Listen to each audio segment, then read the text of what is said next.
ከፍርዖን በላይ አላህን የተፈታተነው ነገር ግን እንደ ፍርዖን ያልተወራለት ንጉስ እንዳለ ስንቶቻችሁ ታውቁታላችሁ?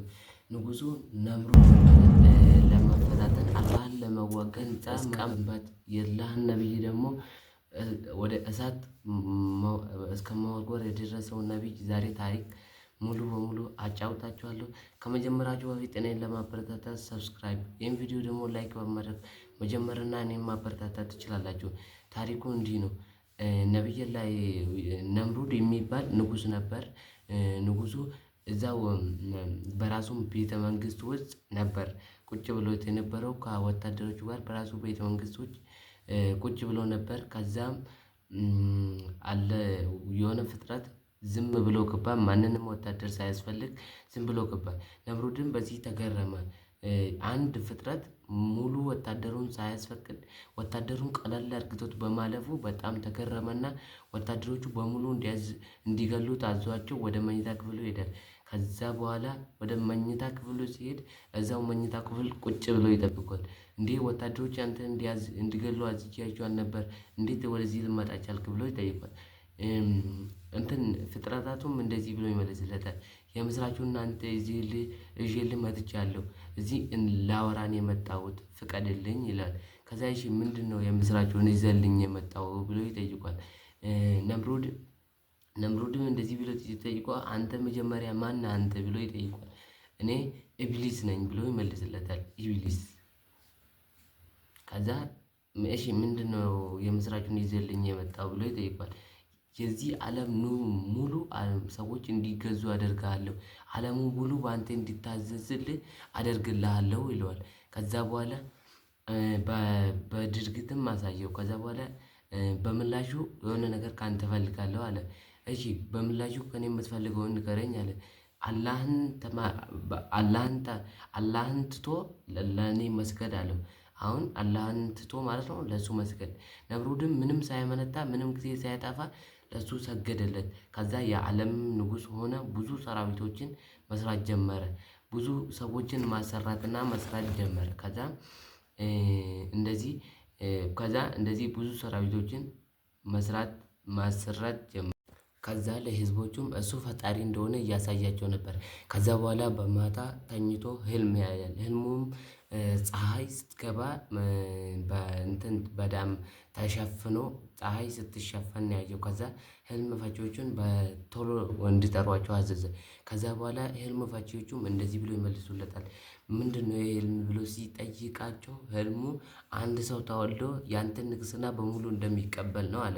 ከዛ በኋላ ሰዎችን ሰበሰባቸውና ማን ነው ፈጣሪያችሁ? ማን እናንተን የፈጠረው? ፈጣሪው ማን ነው ይላል። ሰዎቹም በሱ መፍራት ስር ስለሆኑ አንተ ነህ እያሉ ይመልሱለታል። ከዛም እያለ የሆነ ልጅ ላይ ይደርሳል። ልጁም እናቱ ነምሩድ ማለት ነው ሰዎችን የሚወለዱ ሰዎችን እያስገደለ ነበር። ነገር ግን እናቱ ልጁን ደብቃው አሳድጋው ነበር። ይሄ ልጅ ቆይ አንዴ ቪዲዮን አቁሙትና ይሄ ልጅ ማን እንደሆነ ኮሜንት ላይ ገምቱ። ከዛ አንተ ማን ነው ይሄ ልጅ ይለዋል። ከዛ በኋላ ነምሩድም እንደዚህ ብሎ ልጁም እንደዚህ ይለዋል።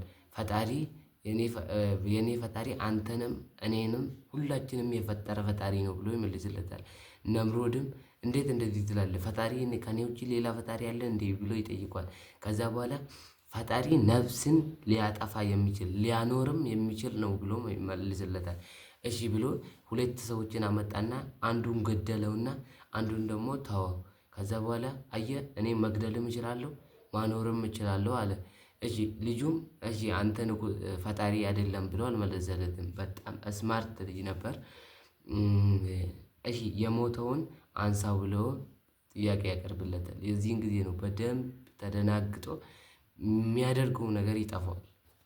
በጣም ጥያቄ ይፈጠርበታል። በዚህን ጊዜም እሱን ትቶ ወደ ቤተ መንግስቱ ይመለሳል። ከዛ በኋላ ነብዩላህ ኢብራሂም ማን ነው? እንዴት ይህንን ሁሉ ነገር ሊያደርግ ቻለ?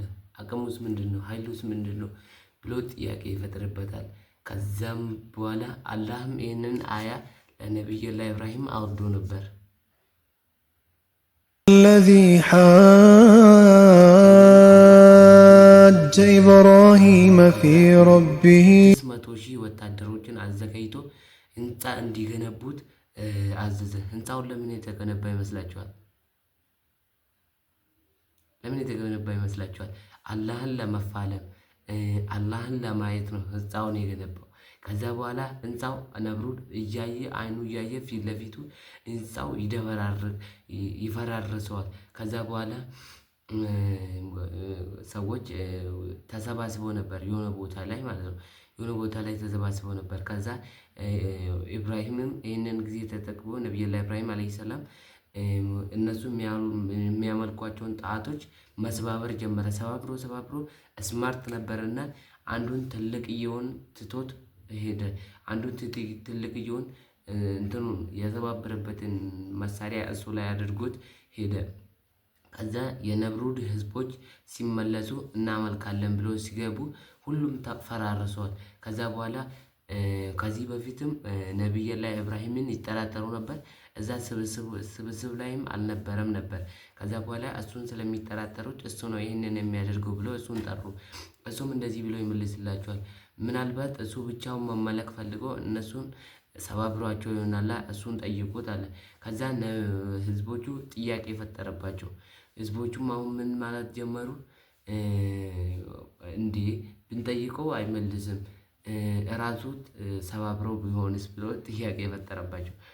ከዛ በኋላ ሄዶ ይህንን ኢብራሂምን ያደረገው ብሎ ለንጉሱ ይነግሮች ወታደሮቹ ለንጉሱ ሲነግሩ ንጉሱም ያልጨረሰ በቀል ስላለበት መበቀል ስለሚፈልጉ ትልቅ እሳት እንዲያዘጋጁና እንዲያቀጣጥሉ ለህዝቦቹ ነገሯቸው። ከዛ ህዝቦቹም ብዙ እንጨቶችን በመሰብሰብ እሳትን አቀጣጠሉ። እሳት ከማቀጣጠሉ የተነሳ እዛ ከከተማ ውጪ የሆኑ ሰዎች ሙቀቱ ይደርሳቸው ነበር። ለመወርወር አይሆንም ነበር ለሰዎች ማለት ነው፣ ከእሳቱ ቅጥጥል የተነሳ ማለት ነው። ከዛ በኋላ በመሳሪያ እንዲወረወር ተደረገና ወደ እሳቱ ወረወረው። ከዛ አላህ እንደዚህ ጅብሪልን ላከለት ሙሉ እሳቱን እንዲያበርድለት እንደ በረዶ እንደሚያደርግለት ጅብሪልን ስልክለት ቁልና ያ ናሩ ኩኒ በርደን ወሰላመን ዐላ ኢብራሂም እሳቱም ስለሚሞት እሳቱም በረዶም ስለሚገለው ማለት ነው። አላህ ሰላምም በዚህ በቁርአን ውስጥ ጠቅሶታል ማለት ነው። ይህንን ቁርአን በራሱ ጠቅሶታል። ቁልና ያ ናሩ ኩኒ በርደን እንደዚህ ብሎ ወሰላመን ዐላ ኢብራሂም አላህ ሱብሓነሁ ወተዓላ ሰላምም ብርድም እንዲያደርጉለት መለሰው። ከዛ ነምሩድም ከዛ በኋላ ሲመሽ ምናምን ጠዋት ላይ ሰዎች እንጨት ምናምን ለመሰብሰብ እዛ ሲሄዱ ምንም ያልሆነውን ነብዩላህ ኢብራሂምን ከእሳት ውስጥ ሲወጣ አዩ። በጣም ነው የተገረሙት። ነምሩድም ይሄንን ሲሰማ አላህ በእውነትም አለ ብሎ እስልምናን አልተቀበለም። ምንድን ያደረገው? እንደውም እሱ በተቃራኒው ብዙ ወታደሮችን ግዙፍ የሆኑ ወታደሮችን አዘጋጅቼ እመጣለሁ ካንተ ፈጣሪ የሆነው አላህና ነብዩላህ ኢብራሂም ካንተ ጋር ጦርነት አደርጋለሁ አለ። ነገር ግን አላህ እሱን ለመፋለም ምንም አይነት ጦርነት አያስፈልገውም። እዚህን ጊዜ ምን አለው? ጦርነቱን አዘጋጅቻለሁ፣ ተዘጋጅታችሁ ጠብቁኝ ብሎ ግዙፍ ትልቅ የሆነ ወታደሮችን ሰብስቦ መጣ ማለት ነው። ነምሩድ ካፊሩ ነምሩድ ሲመጣ ማለት ነው። ከዛ አላህ ይሄንንም ለማጥፋት ምንም ጊዜ ያልወደበትም ንቦች ለቀቀባቸው። ንቦቹ ምንድነው የሚያደርጉት? ወደ ውስጣቸው ይገቡና በአንዴ ሁሉንም ወታደሮች ግዙፍ ወታደሮችን ጨረሳቸው። ከዛ ነምሩድ ወደ ቤተ መንግስቱ ተመለሰ። ነምሩድ የተላካችው አንድ ንብ ብቻ ናት፣ ለእሱን ለመግደል ማለት ነው። እቺን ምን አደረገች? ወደ አፍንጫው ገባችና ጭንቅላቱ ውስጥ ገባች። በአንዴ እንዲህ በቀላሉ አልሞተም። ለአመታት ተሰቃይቶ ከዛ በኋላ ነው የሞተው። ለአመታት ለስንት አመታት እንደውም አንዴ ከግድግዳ ጋር ራሱን ያጋጫል። ከጭንቀቱ የተነሳ ከግድግዳ ጋር ራሱን ያጋጫል። ጫማውን አውልቆ ጭንቅላቱን ይደበድባል። በዚህ ስቃይ ውስጥ ሆኖ ሞተ ማለት ነው። አያችሁ፣ የአላህ ኃይል የአላህ ሰራዊት እፋለማለሁ ያለው በሰራዊቱ በንቦች ውስጥ ያልቀው አላህ ማለት የሁላችንም አምላክ ነው። ስለዚህ ይህንን ቻናል ሰብስክራይብ እና ላይክ በማድረግ እንደዚህ አይነት አዝናኝ የሆኑትና አስተማሪ የሆኑትን ታሪኮችን የማመጣላችሁ ይሆናል ማለት ነው። አድናን እባላለሁ። ለማታውቁኝ ይመቻችሁ። ቻው። ሰላም አለይኩም ወራህመቱላሂ ወበረካቱ።